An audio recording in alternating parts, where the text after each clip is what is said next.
pakita natin ang paniwalang Sabadista tungkol sa Vicarius Filii Dei. Yan ang explanation ng Sabadista. Minana yan ng Iglesia ni Manalo.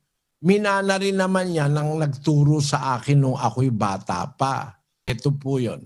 Vicarius Filii Dei at nilagyan po ang bawat isa na letra ng bilang na nagko-correspond sa Roman numeral. Bumubuo daw ng 666. Daw 666 na Papa, nung isulat ito sa pasugo ng Iglesia ni Manalo, ang date ng pasugo ay September 1976.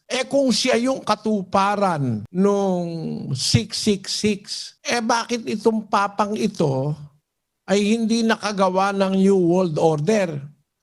Yung sinasabi dito sa Apokalipsis, gagawa ng malaking himalayon. Kaya ang mga tao masasambahin siya. Bakit? Papagawa ng larawan ng hayop yung bulaang propeta, sa mga tao papasambahin. Pag hindi ka sumamba, ipapapatay ka doon. Hindi naman nangyari yan noon. Naisip ko, hindi makatwiran ito. Hindi tama ito na sabihin mo ito yung Papa sa Roma.